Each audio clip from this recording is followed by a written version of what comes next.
So believe it or not, guys, these are actually my favorite type of videos to actually make, because on average, the person that looks up on YouTube, which debt do I pay off first or loan do I pay off first? These are people that are just getting started and they actually are super curious and interested about, for example, hey, how do I just get started? I just want to finish paying this thing off. I don't want it anymore. How do I pay back debt? But then there is also a second group that already knows all the answers, but just looking for more information to kind of procrastinate even more and more. And I was a part of that second group. The people that know, hey, I know how to pay off debt. I know how to get it done, but they're always looking for more information because they kind of just want to procrastinate and they're not really sure they actually want to do it. So in this video, I'm going to tell you exactly what you came here for.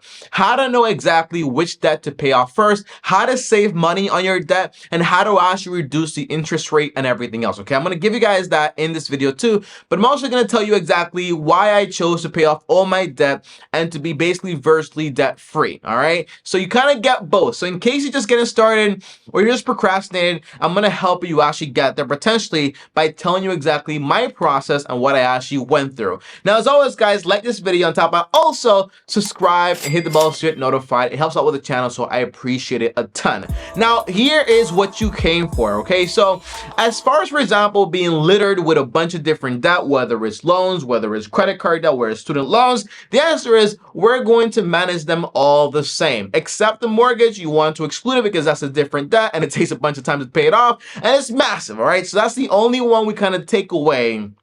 And we focus on everything else, whether it's a parking ticket, whether it's you owe your friend Todd some money at a no interest rate, okay? It doesn't really matter. So I'm going to give you 3 ways to actually pay it off. So here they are. Before I tell you them, here's something I want you to consider. First of all, I want you to go ahead and call your credit card companies and call your loan companies. And I want you, before you call them though, I want you to search up offers for balance transfer credit cards and loan refinance options, okay? So here's why. A balance transfer credit card is a credit card that specializes in transferring the balance from one credit card to this new credit card, and they usually give you a 0% interest rate introductory for 18 months, sometimes even 21 months. Meaning for 18 to 21 months, you get to pay no interest whatsoever, which is basically great. Great stuff. But you also have, for example, refinance deals that basically get you to refinance a part of your debt at a lower interest rate. What you want to do is gather all this information, know the names, know the offers. So when you call in your own credit card company, you tell them, hey, I got an offer from X company to actually give me 21 months to pay off debt without any interest. And my goal right now is to pay off debt. What can you guys offer me as far as, for example, lowering my interest rate? Now, before you start talking, make sure you're talking to someone that actually has the power to lower your interest rate, because not everyone basically does. Is this mic on? It is, okay? So make sure you're talking to the right person, because you don't want to waste your time talking to someone that doesn't have the power. Now, most likely, they're going to tell you, hey, we can't offer that deal to you. We can't give you 0%, okay? So you want to say, what can you do for me? And usually, they will go ahead and lower the interest rate for you. You want to do this with all of your debts to lower them. Now, here's an option. Option A. You use that new interest rate to pay off the debt. Option B, you use that new interest rate and you transfer still a part of that debt over to the 0% introductory rates you actually found on Google, because you can do that, but on average, the people that transfer the debt, they tend not to pay off the debt, okay? So that's just like a fact, but it doesn't mean that's going to be your case, all right? So you can actually do both if you want to, but I highly recommend you call in to renegotiate your interest rate, because it's going to save you a lot of money. Now, here are the 3 ways to go about, for example, again, that is balance transfer credit cards and also like refinance deals and offers that you probably get in the mail already, okay? So now, here are 3 ways to pay off your debt. The first way is the mediocre way. I don't recommend this. It's very stupid, not smart, and although it sounds like common sense, it's not what you want to do. These are the people that basically get paid and they pay equally across all their debt. doesn't work. It takes forever. You're not actually lowering anything. It's just going to be harder. And on top of that, since you're not focusing all the power in one place, it's going to take longer because the interest rates are going to eat you up alive. So you want to be careful with this method. Don't use it. Don't use it. I don't recommend it. Second method is the avalanche method. This is the method that I use, but I don't recommend for the average person. That method is going to be the next one.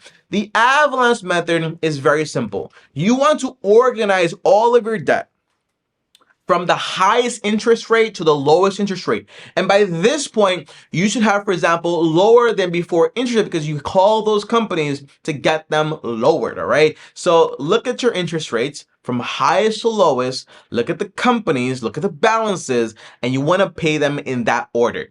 The interest rate that's the highest and the balance there, that's the one you want to pay. Everything else, you pay the minimum on it so you don't get a hit with any late fees and any crazy credit score problems. That's the idea. Pay the minimum on all the cards and all the debt.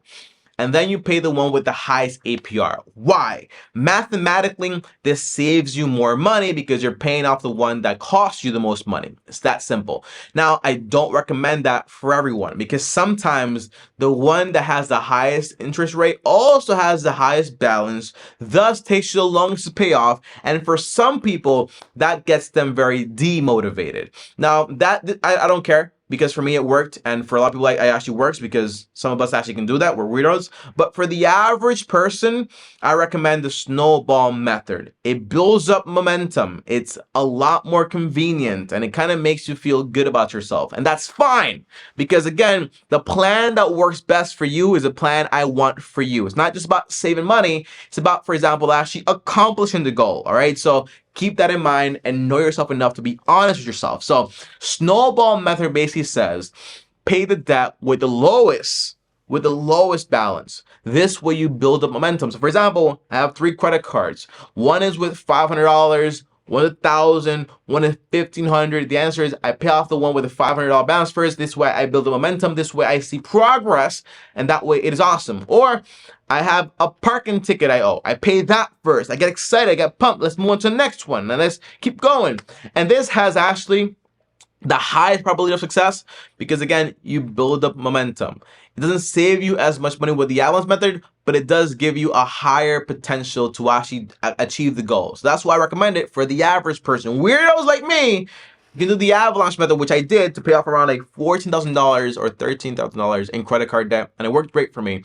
But again, it doesn't work for everyone, so that's what I'm telling you. I recommend the snowball method for the average person. And the snowball method, when you combine it with calling the companies, is also going to help you out because basically you're going to get interest rate reductions anyway. So it's actually pretty awesome.